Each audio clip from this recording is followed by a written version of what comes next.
Okay. Previous class we have seen about the nucleus,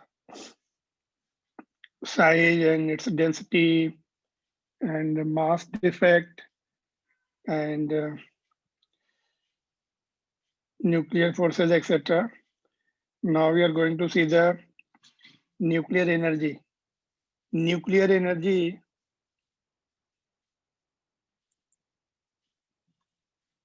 is by the two processes.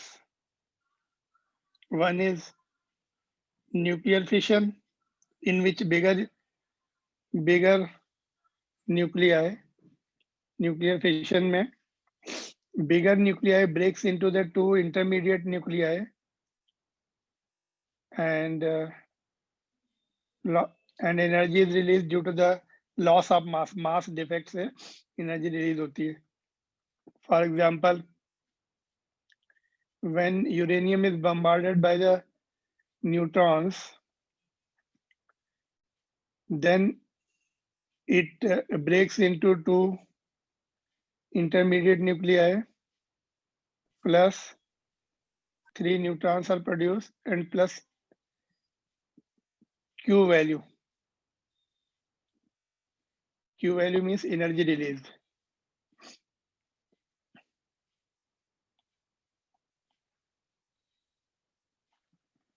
ठीक है.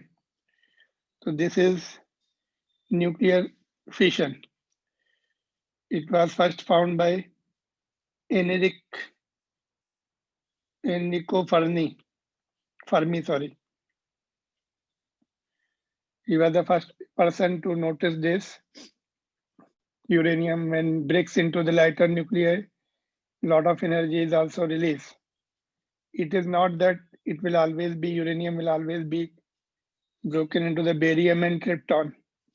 It can be other elements also, like antimony and niobium, or sometimes xenon and strontium. At least remember one of the relations for the board examination point of view. ठीक है, तो ये वाला learn कर लो.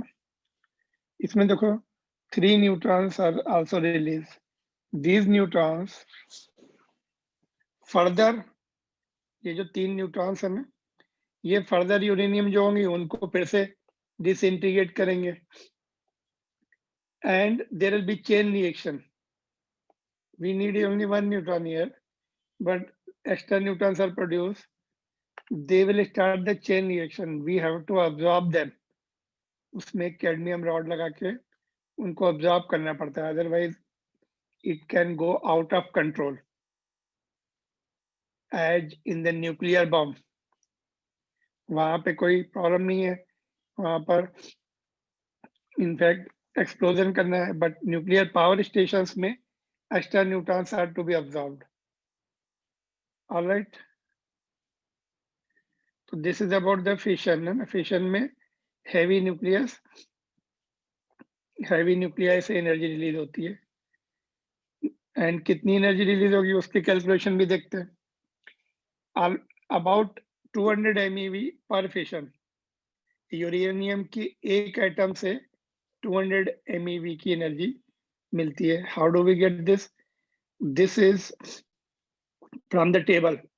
ये जो टेबल है ना, जो अपने कोर्स में नहीं है अभी, बाइंडिंग एनर्जी कर्व जो है, यू सी 240 के आसपास ये इतनी एनर्जी है 7.6, और 120 के आसपास 8 or slightly more than 8 is there. देखो 8.5 एक्चुअली 120 के आसपास, तो 220 का 7.6 है एंड 120 में ब्रेक होगा तो उसकी बाइंडिंग एनर्जी 8.5 है. तो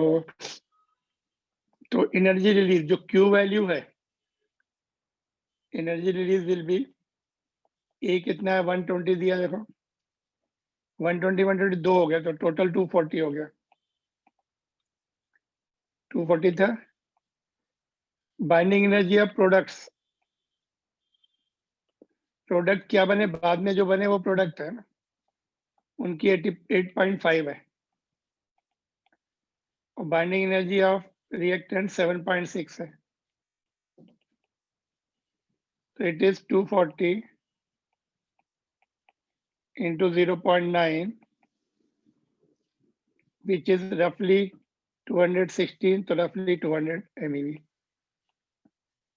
एक यूरेनियम एटम से close to 200 MeV energy is released. It is about one atom, I am talking about one atom. तो 1 mole में कितने एटम होंगे? How many atoms will be there in 1 mole? Quite a lot. 6 into 10 power 23. 1 mole में will be how much?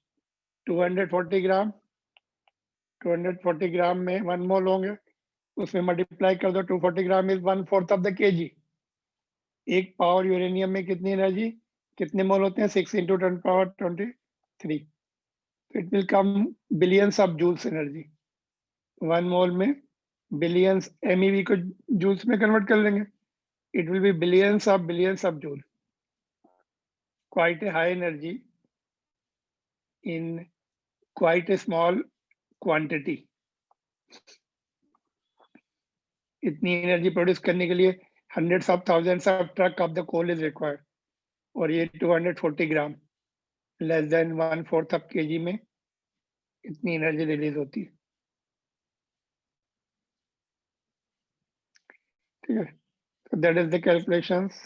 Binding energy से energy calculate, ये binding energy से calculation किया, but it is fact is that loss of mass is taking place, जिसको mass defect भी बोल सकते हैं, loss of mass, that converts into the energy in fact. Alright,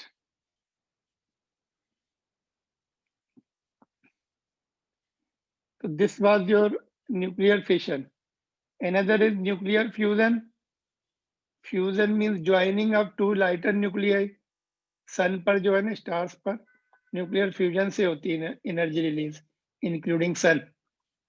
तो binding energy curve shows that energy can be released if two light nuclei combine to form a single larger nuclei. Process is called fusion. जैसे hydrogen hydrogen है या proton है, वो जब join होंगे तो deuteron बनेगा और 0.42 EV एनर्जी रिलीज होगी. एंड ड्यूटेरॉन ड्यूटेरॉन ज्वाइन होके आइसोटोप ऑफ हीलियम बनाएंगे 3.27 EV. And also deuteron join होके ट्राइटॉन भी बना सकते हैं, उसमें 4.30 EV. तो you can remember one of the equations, इसमें कोई भी लर्न कर लो, एटलीस्ट 2 और 1, है ना. These are the energy release.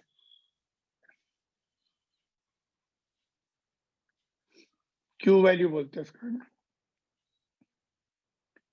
Alright, तो nuclear fusion and nuclear fission के at least one equation you remember. Sun की, अच्छा इसमें क्या होता है, nuclear fusion is not easily done. हम लोग अर्थ पे न्यूक्लियर फ्यूजन से एनर्जी अभी नहीं बना पा रहे, because there is the temperature issue. Very high temperature initially needed. कितना हाई टेम्परेचर चाहिए, लेट्स सी. इसमें क्या होता है, ऑल दिस टू जो न्यूक्लियाई पॉजिटिवली चार्ज होती है ना, nuclei positively charge nuclei combine करना है to form the larger nuclei. Such process are hindered by the Coulomb's repulsion. Coulomb repulsion because proton proton को मर्ज करना है, तो कूलॉम फोर्स लगेगा, और उसकी वैल्यू कितनी होगी, हाइट ऑफ कूलॉम बैरियर. इसको कूलॉम बैरियर बोलते हैं बिकॉज इट अपोजेस. हाइट और वैल्यू, हाइट बोलते हैं, value of this Coulomb barrier depends upon the charges and radii of the two nuclei. For example, two protons को निकालना है हमें. Two protons, the barrier height is about 400 kilo electron volt. उनको इतनी energy चाहिए मर्ज करने के लिए. ठीक है, for which temperature required can be found out from this 3/2 kBT, which is equal to 400, so 10 to the power 9 Kelvin. It is quite a high temperature, not easily achievable on the earth. Process is called thermonuclear fusion. बहुत मुश्किल से achieve कर पाते हैं इसमें।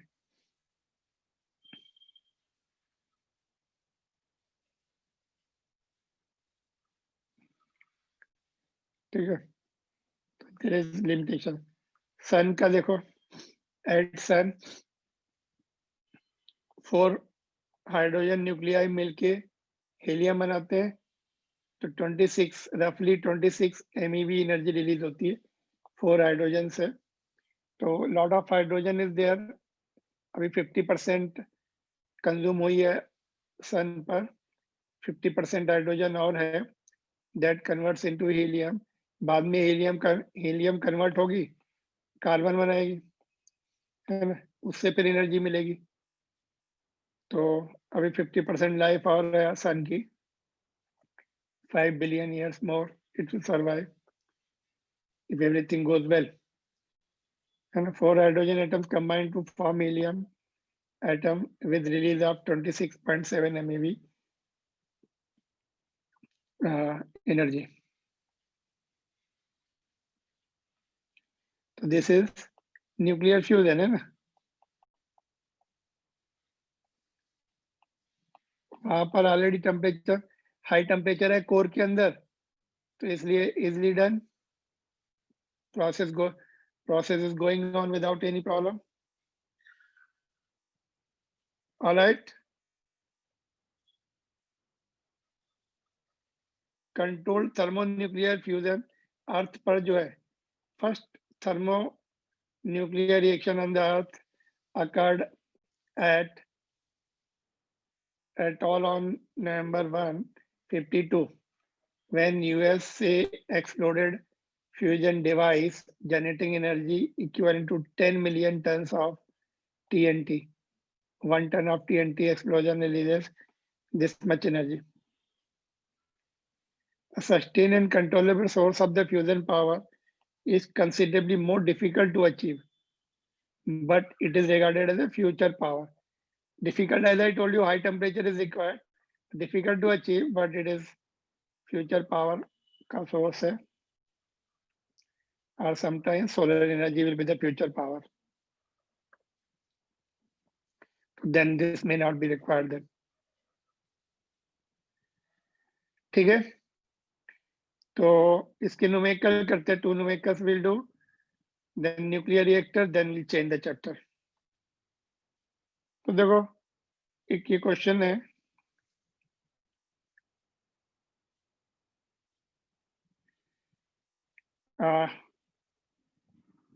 fusion properties of plutonium are very similar to those of uranium. The average energy release per fusion is 180 per fusion, मतलब एक atom में, एक न्यूक्लियाई में.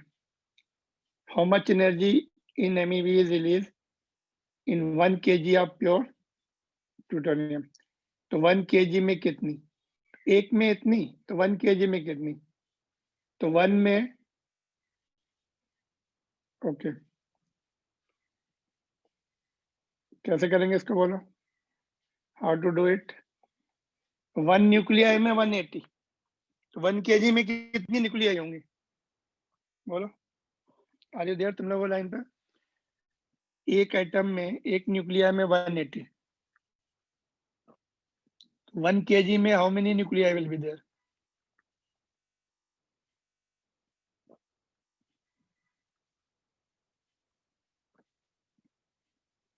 Can you hear me? Bhupesh, are you there? Yes, sir. बोलो. तो 1 kg में how many nuclei will be there. देखो यहाँ पे मास नंबर दिख रहा है हमें, मास नंबर इज विजिबल. कितना है, 239 है ना. 239 में कितने मोल्स होंगे, 1 मोल. 239 ग्राम में 1 मोल, which will be 6 into 10 to the power 23. तो 1 ग्राम नीचे आ जाएगा ये, तो 1 kg में 1000 ग्राम. यूनिटरी मेथड से मोल से निकाल सकते हैं. वन न्यूक्लियाई का दिया देखो, तो इन 239 ग्राम ऑफ, जो मास नंबर होता है वही उसका 1 मोल होता है।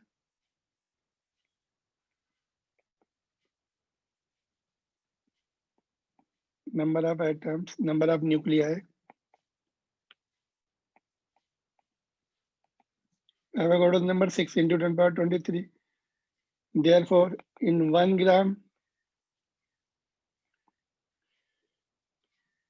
में कितना होगा? Number of nuclei will be 1/239 into 6 into 10 power 23. Therefore, in 1 kg में 1000 ग्राम हो जाएंगे। 1000 ग्राम, 1000 ऊपर आ जाएगा, 239, इतनी न्यूक्लियाई हो गई एक न्यूक्लियाई में। देयरफॉर एनर्जी, इसको एक न्यूक्लियाई में हमें पता है सीधे energy release will be 1000 divided by 239 into 6 into 10 power 3। तो ये इतनी न्यूक्लियाई हो गई और एक न्यूक्लियाई में 180 है, 180 से मल्टीप्लाई कर दो। when you solve it it will come, कितना है, 4.536 आंसर दिया है यहाँ पे। 4.536 into 10 power 4.536 into 10 to the power 23 MeV। ठीक है, लेट मी क्रॉस चेक, कुछ पॉइंट मिस तो नहीं हुआ हमने।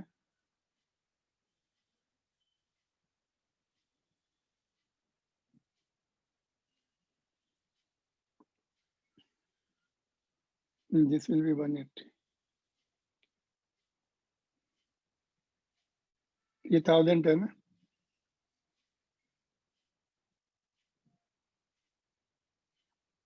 ठीक है,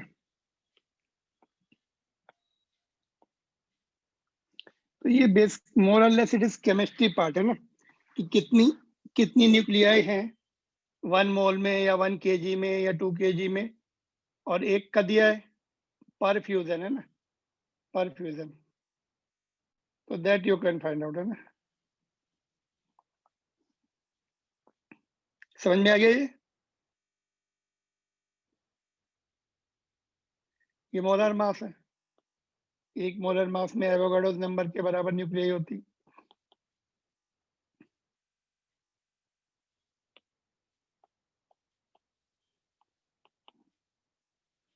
क्लियर और नॉट?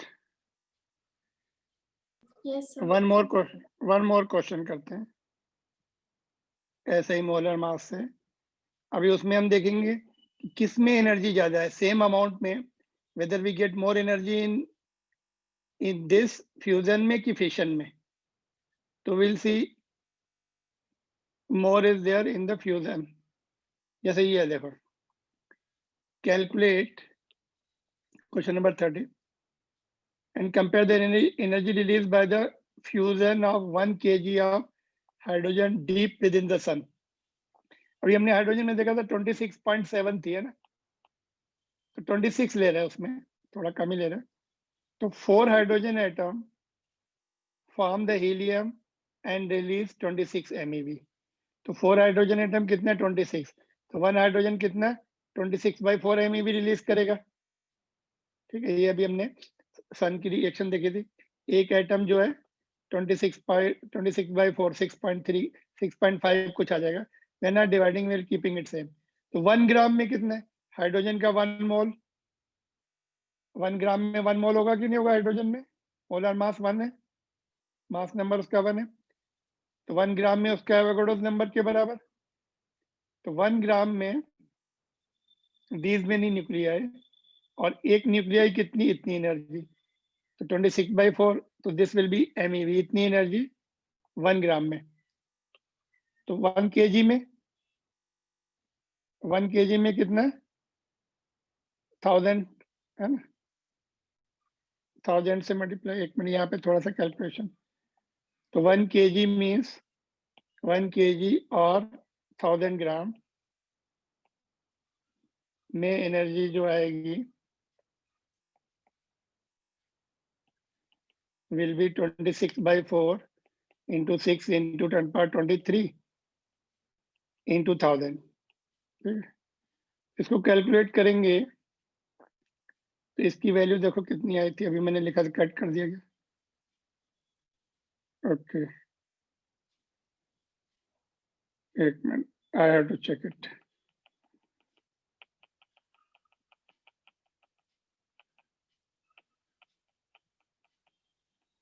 तो 1 kg में हमने क्या किया, इसको सिंप्लीफाई कर लिया।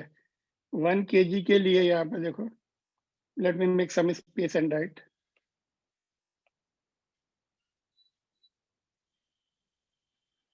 यहाँ पे मैं लिख रहा हूँ फॉर 1 kg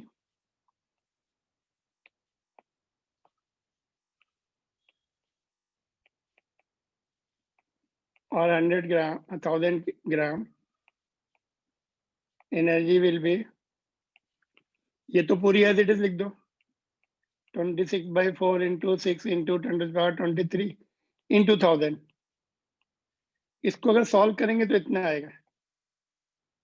इसको सॉल्व करके देखो, ये तुम्हारा 6 पॉइंट समथिंग, 6.5 into 6 39 और ये 23 और 3 10⁻26 हो गया।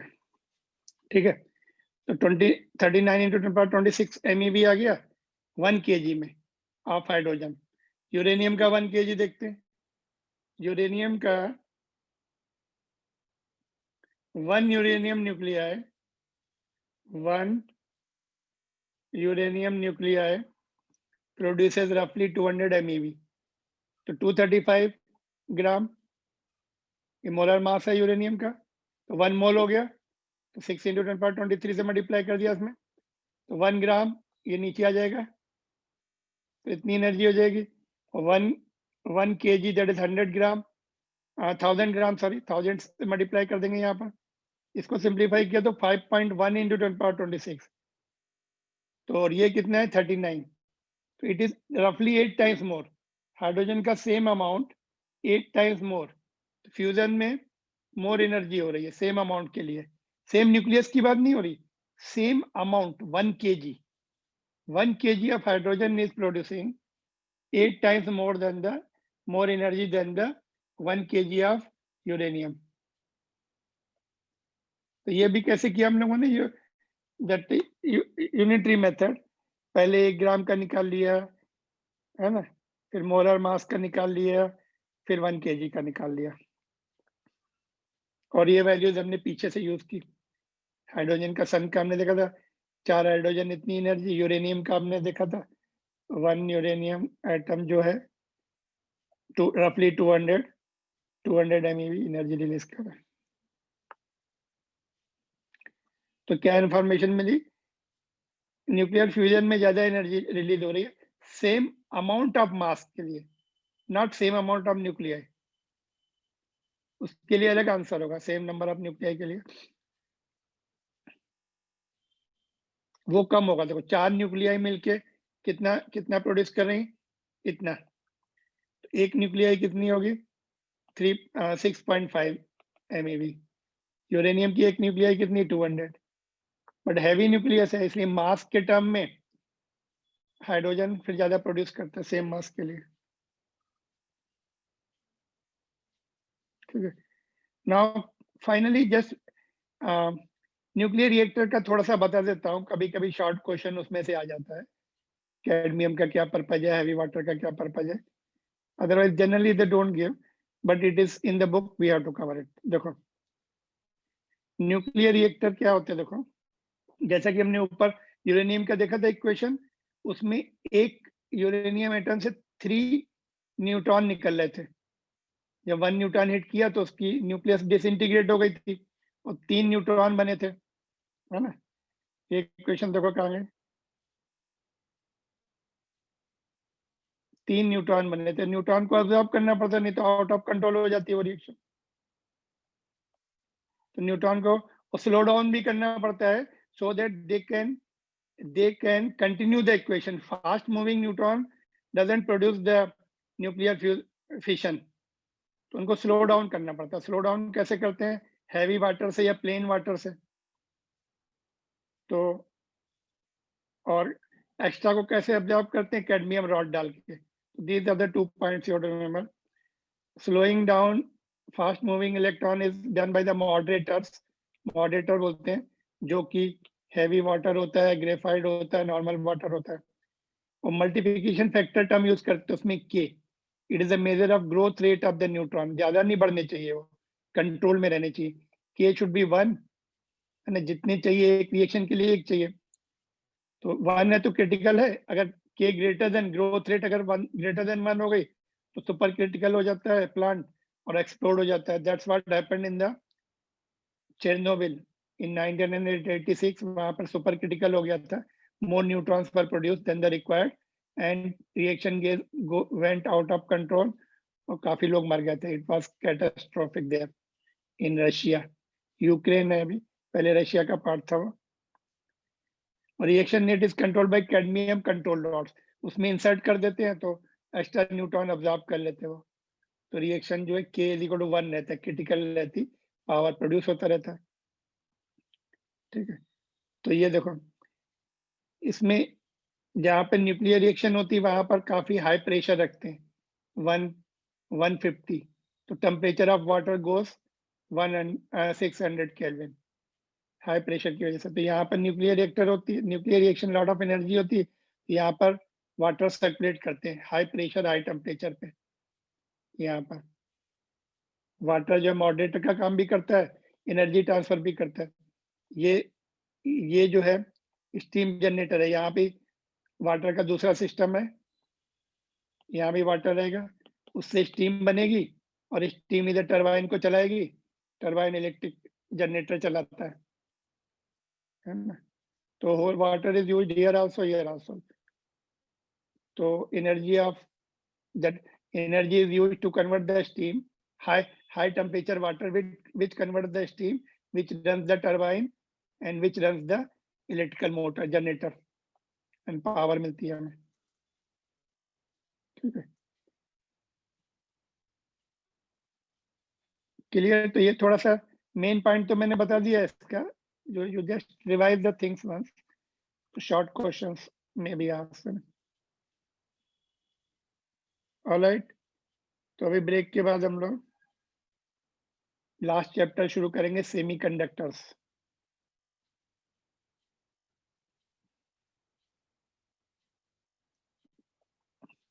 Okay then.